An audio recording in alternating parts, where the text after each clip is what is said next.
wanted to share a little information and insight on how to rebuild a fuel pump. And I thought that would be something that would help a lot of people. I feel like fuel pump is something that you can rebuild yourself, even if you don't have a lot of mechanical experience or experience as a mechanic, or even experience on cars in general. There's only a few bolts to remove the fuel pump from the car on most of the early models up into the 70s. Even then, some of those still are basically the same design of fuel pump.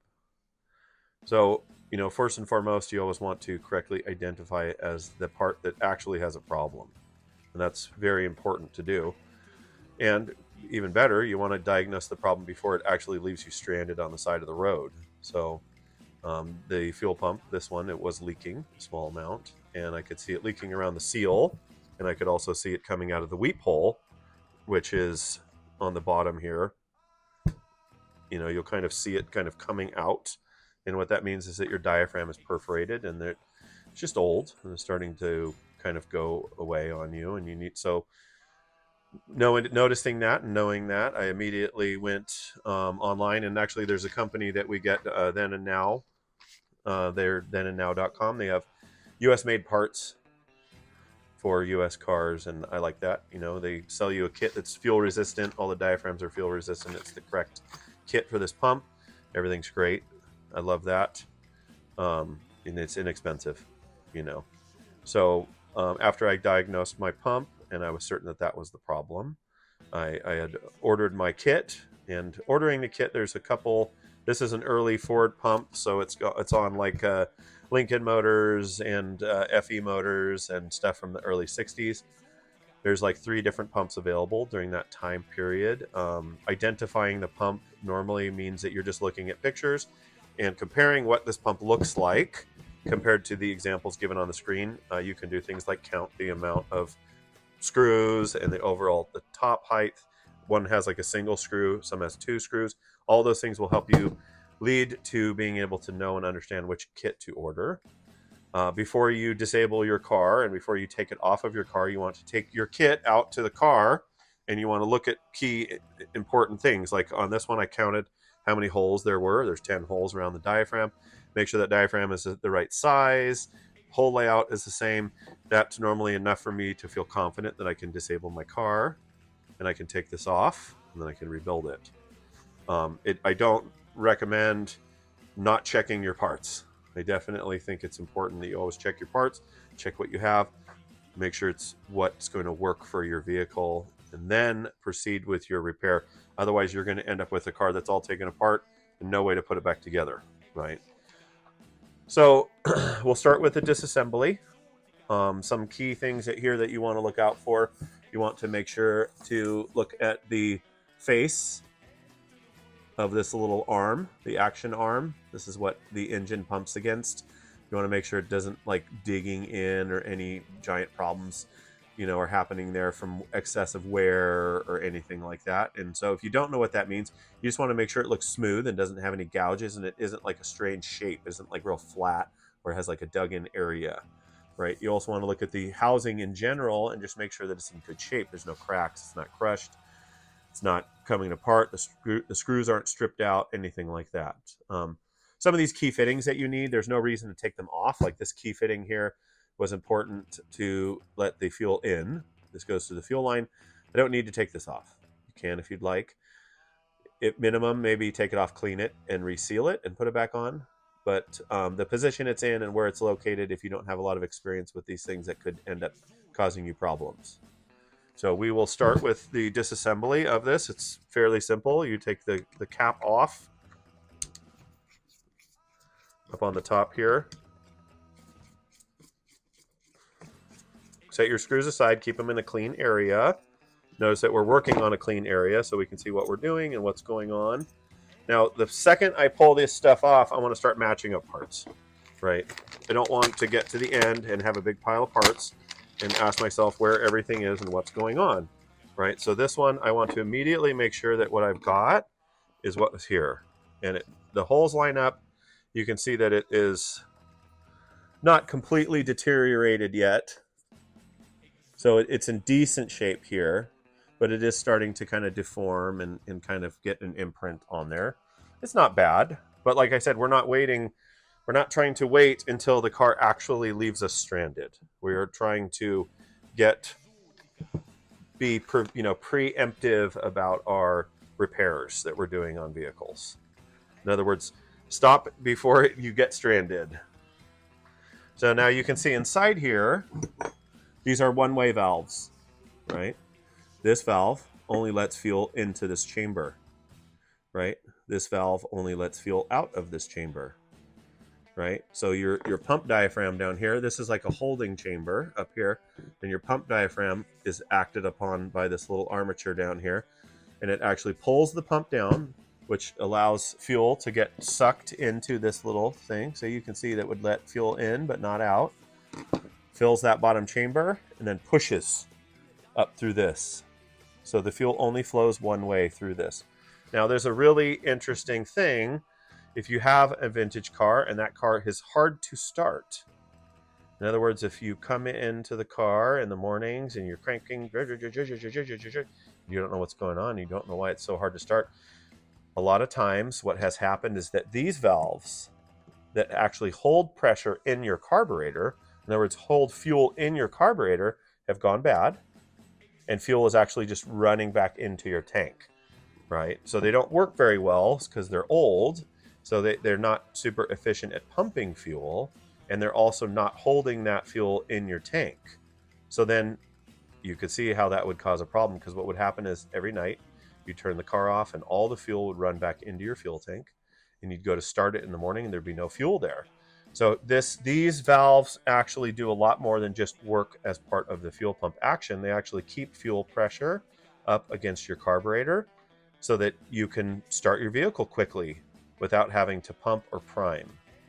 Ideally, in the morning, if you have driven your car 1 or 2 days before, you should be able to crack this fuel line open that leads up to the carburetor, and there should actually be a little bit of fuel pressure remaining inside there. If there's not, these aren't holding. So we're going to take the pump body apart now.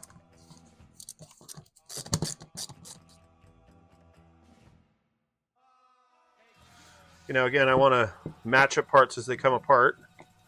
So definitely want to check this and see if it looks the same. It sure does. There's a little bit different size, kind of the cup that they're using for this diaphragm here is a little bit different size. That can happen. There can be slight changes, but we do need to pay attention to that because that might be an issue, right? And then what we're looking for is to see that this is intact and it's not cracking or anything like that. And you can see it's just starting to develop some cracks around there. And those cracks are what let fuel out into these little weep holes that tells you that it's kind of starting to go bad, right? Now I think this fuel pump's been in service for about 6 or 7 years. And so, a $50 rebuild kit in an hour or so of your time is worth doing every 6 or 7 years to keep the vehicle reliable and on the road. Down inside below here, there's a little, this hooks on. You can see how it hooks on down in there. Then we're going to unhook that and pull that out. And then we're going to clean all these parts and get them ready for reassembly. We're also going to push these out. You can see these one-way valves that I had spoken to you about and showed you earlier. We have our replacements. They're actually a much higher quality replacement than what's in there right now. So we just want to make sure they're the same size and that they're going to work. So you can see on this side, it's the same size as the housing. So these will work. These will go in there.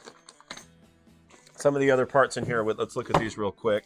Some of the other parts in here and kind of tell you what you're dealing with.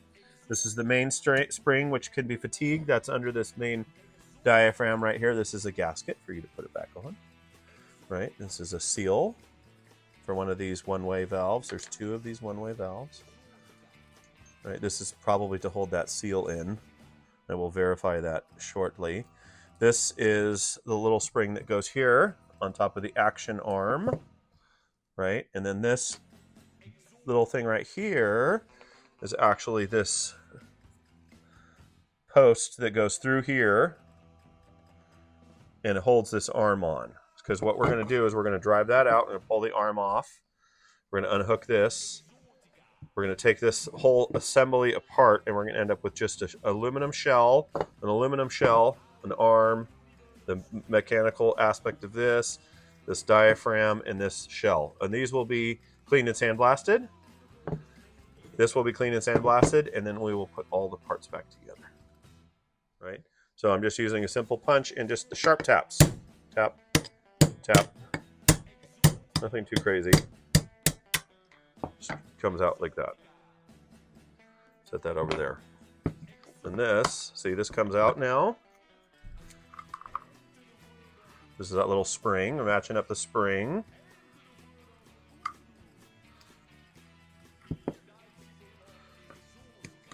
And then we kind of have to, there we go, work this. There we go. So you can see where it engages right here. See? Inside of there. See? Pumping. Okay, this gets set aside. This is that spring. See, the spring design's a little bit different in here. Okay, here's that. Here's this plunger and this gasket. Right. So this is a gasket for the shaft and a retainer for it. Right, and then we've got a new spring. I'm probably going to use this old spring. It feels fine, and I like this design, a little bit larger design. I just have to make sure it's going to work with what I have here. Now there's no seat. There's a little seat on this one. There's not a seat on this one. So we might not be able to. That's okay. These kits are going to be designed as a replacement for parts. There may not always be an exact replacement. It's important that you spend a little bit of time thinking about what you're doing to make sure that you're adapting something over and understanding what's changing. So you sometimes have to make decisions about using a part that may look a little different or not using a part that may look a little different. It's a fairly simple thing.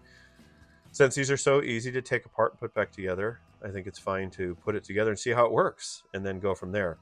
But realistically, you should be able to use all the parts included in the new kit and replace them accordingly. You should end up with a properly functioning fuel pump. Now you may ask yourself, why would I not just go to the auto parts store and purchase a fuel pump? That's a good question, because they're not that much, you know. One thing is that most of the replacement fuel pumps for vehicles like this are no longer rebuildable. They're considered disposable. So what happens is you get a new fuel pump that you cannot take apart, you cannot service on the side of the road. You can't do anything with this new fuel pump. Plus, what happens is they go and they take a 10-year range of vehicles, because like as I mentioned in the beginning, this fuel pump fits on more than one vehicle. Well, there are little differences in those vehicles, meaning their fuel demands, their fuel flow, the size of the fuel line that feeds the engine size and displacement, type of carburetor, all those things vary. Now, the original fuel pump on your vehicle, or the correct specified original fuel pump on your vehicle, would actually have a specific fuel pressure and fuel flow rate. That generalized fuel pump that you're getting from the auto parts store may or may not match exactly that original rate and that original fuel pressure. So what that means is you're going to replace it and you're going to change the way your vehicle runs. So you're going to put a brand new fuel pump on there, but you've changed something about that fuel pump. You've changed something about how that works with your engine. So you may notice some subtle differences. Plus, rebuilding the fuel pump, I like to see these high quality one-way valves. I like to put them in myself. I want to see how this stuff goes together, because then I have control over things. If it's a stamped body that's designed to be disposed of, I can't really control any of that. If it doesn't hold fuel pressure, I can't exactly take it apart and fix it and make it hold fuel pressure. I can't tune it. I can't make it work. And vintage cars is all about tuning and adjustments. And then those tuning and adjustments are what make them reliable and what make them work the way you want them to work. So now we're going to end up cleaning these parts. I have to clean this gasket maker material off of here. I'm going to wash them. You can always just wash the parts at home in a bucket with some simple green, some purple power. Purple power's, any of those type of cleaners, the real aggressive cleaners, can etch the aluminum. I recommend just a light cleaner, just simple green and a scrub brush. It'll pretty much take everything off. But you can see a gentle tap, it starts moving. I'm not crushing the body or any of the valving, pops right out. Right, same thing, just a gentle tap, very gentle. You don't want to ruin anything.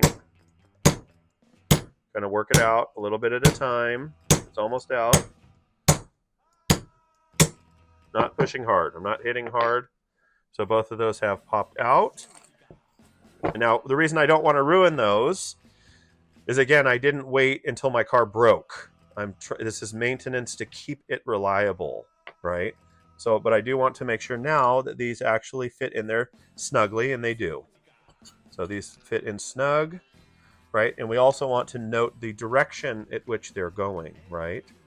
So this one, right, was in this side, right? And this one was in this side. So just take note of where things go, and you want to put them in so that the fuel is flowing in the same direction. It's fairly easy to test that just by blowing against them or pushing them open with a screwdriver. You can see which way the fuel is going to flow. We want fuel to flow in from our inlet that's coming from the tank. So in to this cavity through this side, and out to our flow going to the carburetor on this side. By step-by-step disassembly and doing some things to check before we took it off and verifying the parts that we had ordered and some other things. And I don't know if I said it, and I probably can't stress it enough. Digital pictures are free and they're easy to take. We're blessed that we don't have to use film or anything like that. Take as many pictures as you can of the fuel pump installed on your vehicle. Take as many pictures as you can of the fuel pump before you take it apart. Take as many pictures as you can of the fuel pump as you're taking it apart. I would recommend that you take a picture of each piece as it comes off. You can simply go back and erase every picture that you don't need. Now, if you don't take enough pictures, you cannot find a picture that you don't have. So just keep that in mind. If you soak these parts in simple green and you scrub them with a bristle brush, making sure to wear gloves and protect yourself, you can get the same results. It just may take a little bit longer. Now we're going to work on our assembly here, and so we're going to do some final verification of things. Just go back and double check. Yep, our bolt pattern lines up all the way around. Right, now you can see this is actually a seal, right, that rides on this pump body. And this basically keeps oil and other debris out of the engine, actually. Because this section right here, this is actually goes into your engine, right? So that little seal is in this cavity right here, right? And then this is in your crankcase. Now, this is vented, essentially, this has fuel and other things happening in here, and there's other stuff happening in there. So you want this completely sealed. This was one of the things that was actually truly starting to go bad. It's hard as a rock. And it just doesn't really seal, and it's kind of loose and kind of strange. So this is a good thing that we're replacing that. And again, we're not looking for things that are catastrophically wrong, because we weren't trying to wait until this thing actually broke. We want to do the service now when stuff's just now starting to get hard and just now starting to crack, because that means that we're preventing the car from breaking down instead of waiting for it to break down. Now that these are apart, you can actually see there's a lot of similarities between the two. They have the same basic design and layout. One thing that's really important to check is that this length is the same here. And that's a real simple test. You just hold that there, right? And also that shaft length where this pump body shaft is, that should be the same, and these do match up. So kind of just, again, confirm a little bit more than you think you need to. It's okay. Take extra time checking and double checking your parts, right? On our pivot arm here, we get a new bushing for the inside of it. So we just pop this old bushing out. That goes with our not to be used parts. Pop this new bushing in. Like that. Oh, came right out. And this is to get us a new surface for this to ride on.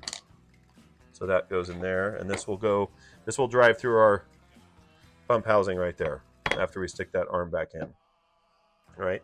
So now this is ready to go. This will go on here like this, but we're gonna mount this down into this.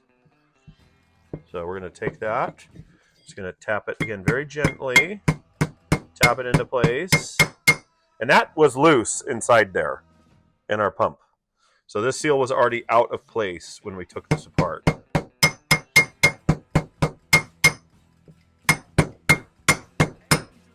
Very gently, I want to seal that all the way down. Just make sure that's all in the right spot. This goes right through there like that, right? And then we're just going to do the same steps here. We're going to line stuff up and push that back through and put this all back together. And then you've got this, feed this in there. Find that slot, right? And see I've engaged in it. Make sure that gets fully engaged. There we go. And then this is a little bit easier than holding it the other way. And then we just need to push our pin in. And then you line up the hole right here, and then you push this pin through. It's not always that easy. You may have to deburr it. You may have to move some stuff around. You may even have to get somebody to help you, because sometimes with that pressure, that spring, it makes it a little difficult. But I'm going to put that clip back on. Then I'm going to put this return spring back in. I'm going to reassemble the body, right? What I'm going to do is put this on right now just to kind of secure this diaphragm and the spring and all that other stuff. Then I'm going to put this little screw in, the little spring in right there when I'm all done with that.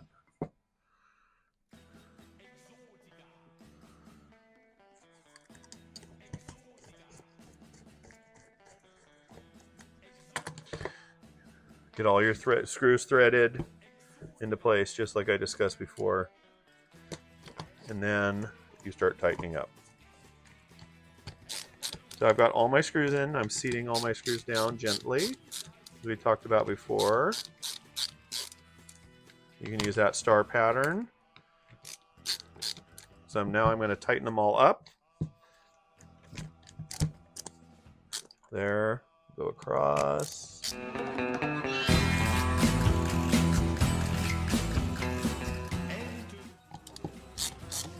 Okay, now I'm going to do my final tightening sequence.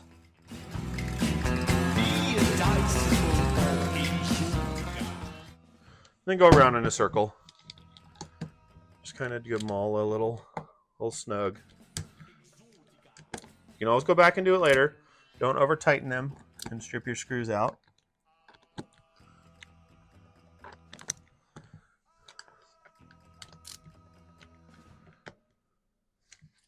Cool.